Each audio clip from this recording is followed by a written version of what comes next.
What's up guys, welcome to your 14th Photoshop tutorial, and in this tutorial I know it's going to be an exciting one because we're going to be talking about blurring an image. Now unlike last time where we contrasted it, blurring pretty much like kind of blends all the pixels together to give it a nice blur. So the first blur I'm going to be going over three of the most useful ones. The other ones are kind of repetitive, but anyways, I'm going over three, so get ready for it.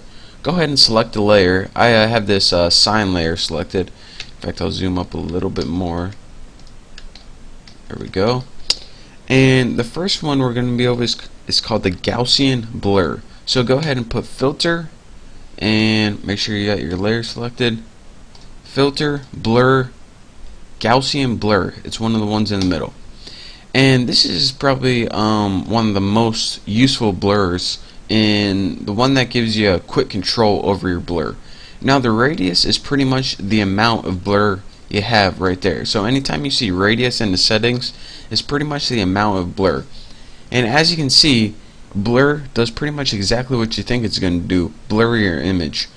So that's one way to blur your image, and probably the one we're going to be using the most. There's another blur that I use quite frequently, filter, blur, motion blur right here. And what this does is it gives you the appearance that the camera was moving during the time where you took this image or took this photograph. So the distance is pretty much exactly like you think it would be. It pretty much would be the speed of the car or whatever when you're moving. So for example, when I went this morning to the library to get the book Along Came a Spider by James Patterson, and they didn't have it, so I was mad, and then I asked how many people before me, and they said 5 people are on the waiting list. So I was depressed, and I drove 80 miles an hour down a back road and cried myself to sleep. If I took a picture then the photograph would probably look like this. But anyways, enough about that. Oh, I wish I had that book. So go ahead and cancel that. And the last blur I'm going to talk to you guys about is called a lens blur. So go ahead and press filter, blur, lens blur. And what this blur is it is designed for, let's see, how can I explain this? When people take photographs with cameras and you get that natural optical blur, this is what that tries to recreate. So you have a bunch of settings here. I'm not going to go over all of them because some of them are useless.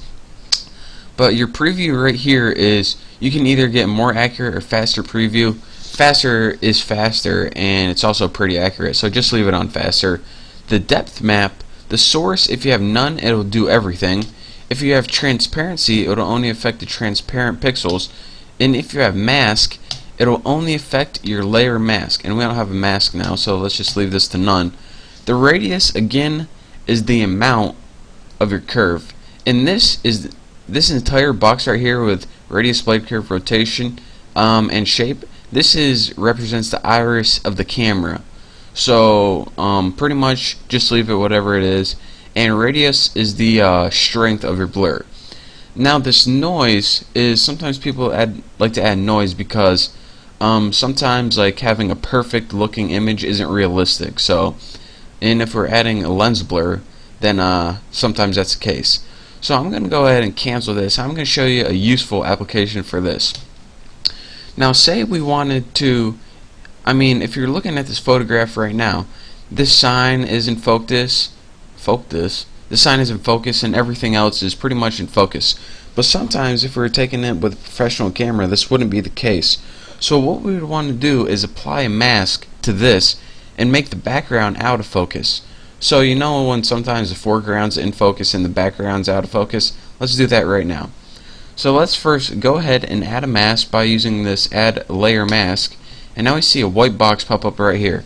Now anything we draw with black is going to be the mask, and anything you draw with white is going to be not a mask. So go ahead and pick your quick selection tool, because I'm too lazy to paint it all, and go ahead and actually I want to add my selection right here, and let's go ahead and zoom in a little bit, and I want to get this Oh yeah, I want to get this white border too, but I see a problem already that the little stoops on the apartment are white. Ooh, it's not. Oh yeah, I got some. See, so I'm gonna have to. Oh, got some more. Embarrassing. So once you select all that, and you also probably want to select this pole too, then you can go ahead and deselect your selection right here. So let's go ahead, deselect, deselect, deselect, and deselect, and one more. Damn. And now let's go ahead and paint this all black. So make sure we have black selected, and in our paint bucket tool, we'll go ahead and paint this black. Actually turns out white, but if you look in your mask right here, you can see that it's black right there. Now we have another problem. So let's go ahead and we can deselect that by holding down Control and press D.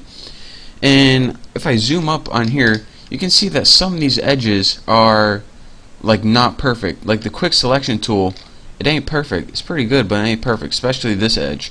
So what we can do is go ahead and press Filter, Blur, Gaussian Blur, and now if we go ahead and blur this a little bit, you see they kind of smooth out a little bit. So that already helps. So go ahead and press OK. Now let's go ahead and back to our main picture right here. Zoom out, and now what we want to do is keep this in focus, but keep everything else out of focus. So now make sure you don't have your mask selected, make sure you have your layer selected, and go with Filter, Blur, Lens Blur. And now under this, instead of none, we can go ahead and press Layer Mask, and as you can see already, it takes that mask and whatever was black, it uses it as the foreground. So it takes that mask and it doesn't blur anything in our mask, it only blurs what's outside the mask. So if I make this radius, make it a little bit stronger, and toggle it off and on, so toggle it off and on, you can really see that this would probably what would happen if you had a camera lens like a professional photographer, which I am not, but I can pretend to be one in Photoshop, and it would bring one object into focus and another object out of focus. So that is your quick tutorial on, and of course you wouldn't really want to bring it that out of focus. Probably something like that would be more realistic, but for the purposes of YouTube, I'm going to blow this baby up so you guys can definitely see. So anyways, that's your quick tutorial on how to bring some objects in focus, some objects out of focus using different blurs. And I'm gonna probably go to another town and look for my Along Came a Spider by James Patterson book, since it is nowhere in my city I am, and I need to find it because I want to read it real bad. But you can keep practicing with Photoshop, and that's what I'm going to be doing. So thank you guys for watching, and don't forget to subscribe, and I will see you next time.